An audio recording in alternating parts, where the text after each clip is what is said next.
Intercâmbio oferecido pela Faculdade de Medicina da Unesp em Botucatu é referência entre estudantes estrangeiros. Com foco em doenças tropicais, o programa oferece atividades variadas e até visita ao Instituto Lauro de Souza Lima, em Bauru. No Conexão Unesp de hoje, vamos rever a análise sobre a eficácia dos programas sociais no combate à pobreza no Brasil.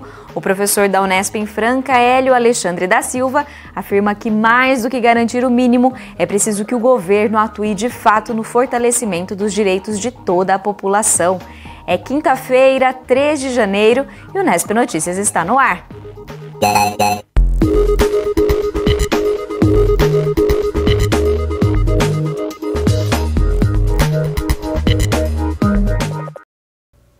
Boa noite. Entre os meses de julho e agosto, estudantes de medicina de 2 universidades da Alemanha e uma da Inglaterra participaram da 4ª edição do Inter School, a escola de inverno organizada pela Faculdade de Medicina da Unesp em Botucatu. Com duração de 3 semanas, a gente vai rever agora que esse curso intensivo ofereceu uma programação completa com foco em doenças tropicais.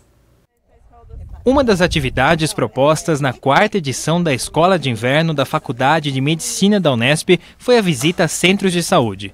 O grupo de estudantes estrangeiros recebeu informações sobre doenças como dengue, febre amarela e hanseníase, comuns aqui no Brasil. Mas as atividades não ficaram restritas à cidade de Botucatu. Foram realizadas também em Bauru.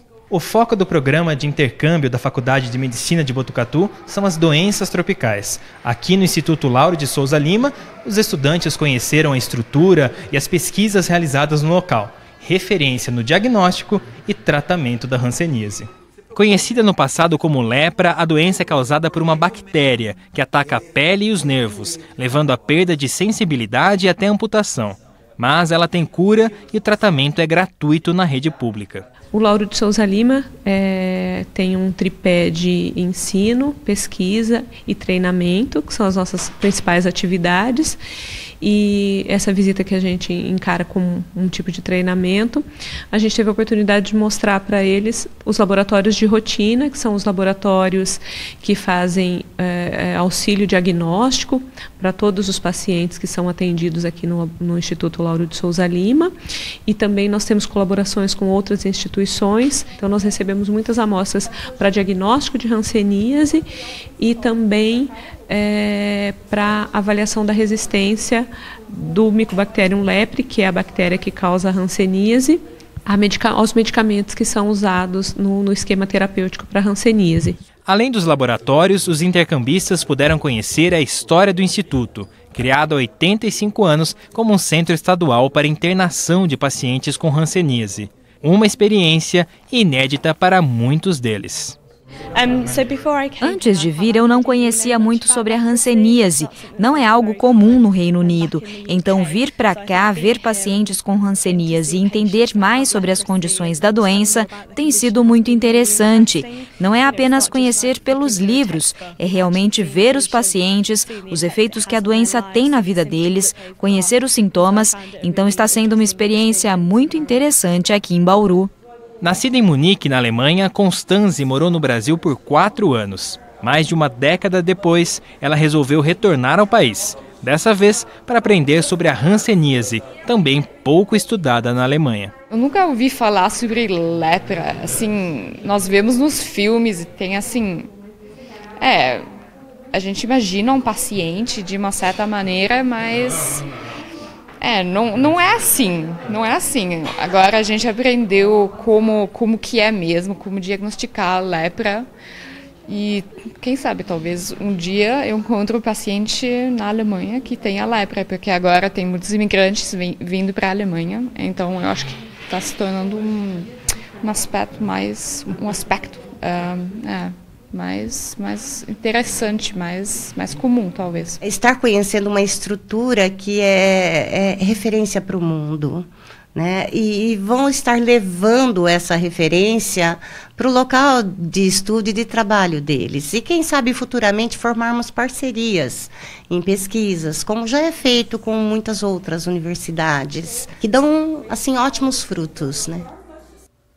Agora a gente fala sobre a eficácia dos programas de combate à pobreza existentes no Brasil e de que maneira a sociedade deve se organizar para cobrar do novo governo verdadeiras políticas de igualdade social. Esses são alguns dos temas abordados no quadro Conexão Unesp pelo professor Hélio Alexandre da Silva, do Departamento de Ciências Sociais e Políticas Públicas do campus em Franca. Vamos rever.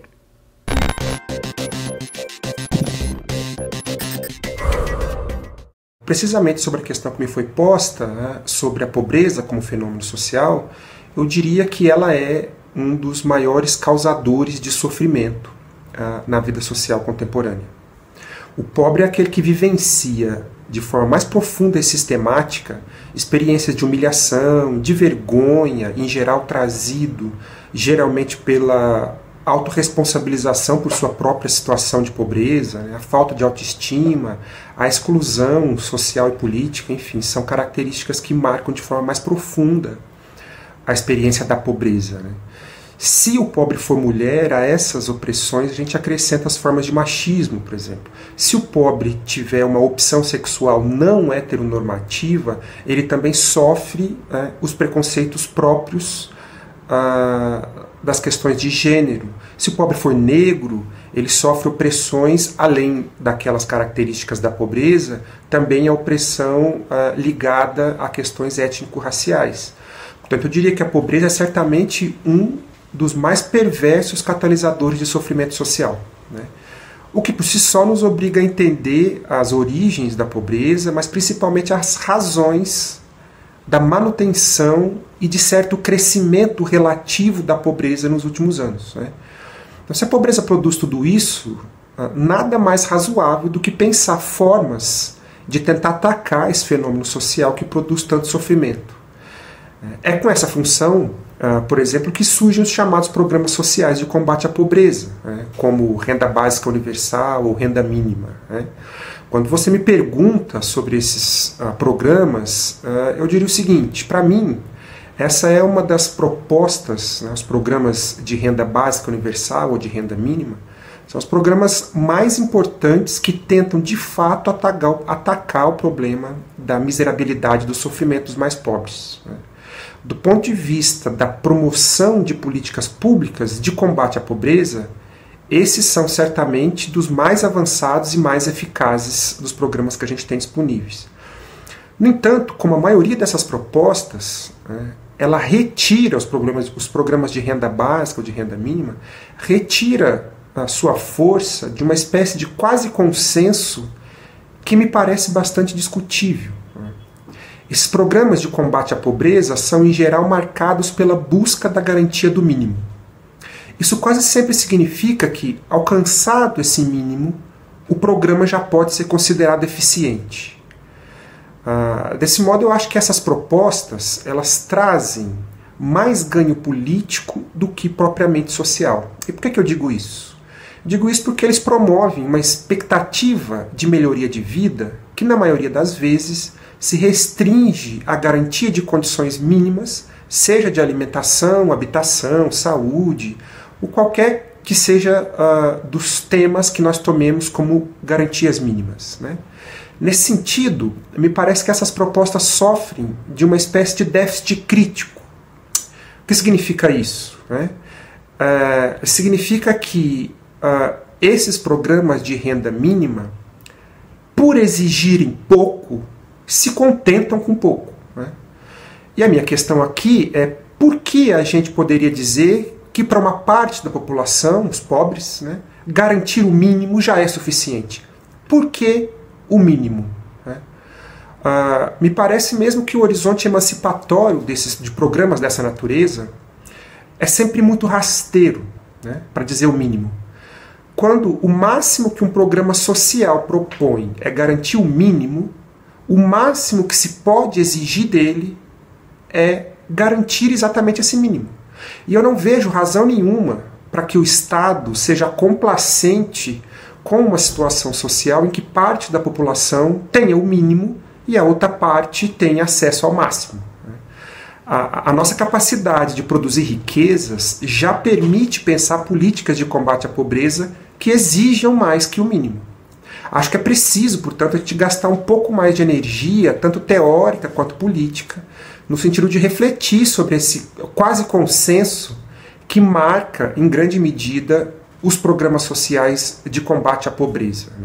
Garantir a posse do mínimo, seja esse mínimo qual for, não me parece de fato suficiente para afastar o sofrimento social produzido pela pobreza.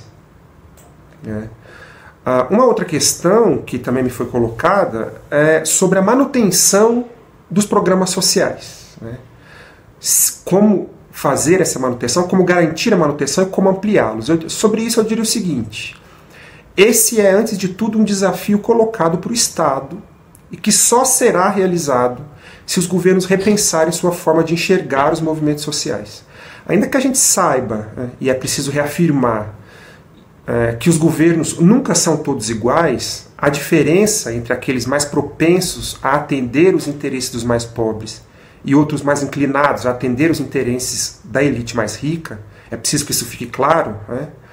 No entanto, me parece, e esse é o núcleo da questão, apenas uma sociedade organizada e ciente da capacidade que ela possui de influenciar os governos na direção da defesa dos interesses dos mais pobres, só assim é possível frear o retrocesso, manter os direitos que a gente já possui e fortalecer as possibilidades de ampliá-los.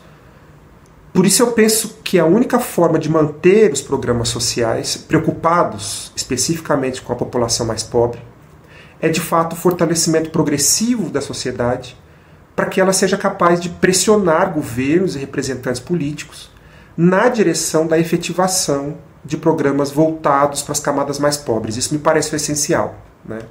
Uma sociedade marcada pela baixa intensidade de participação e baixa capacidade de decisão sobre as questões que lhe tocam de forma mais direta, dificilmente será capaz de manter programas sociais de combate à pobreza, seja eles o renda mínima, ou renda básica ou qualquer outro. Evidentemente que a ampliação dessa capacidade passa não apenas pela organização autônoma da sociedade, mas passa também pela capacidade que o Estado e os governos têm de ouvir as demandas sociais como um exercício próprio de sociedades democráticas e não criminalizar desse modo e marginalizar os setores sociais mais atuantes. Se a democracia de fato exige participação social, é preciso que essa participação não seja vista com um olhar de censura ou de criminalização. Acho que essa forma do Estado olhar para os movimentos sociais é um modo de fortalecer e promover não a manutenção apenas dos programas de combate à pobreza, mas a ampliação desses programas.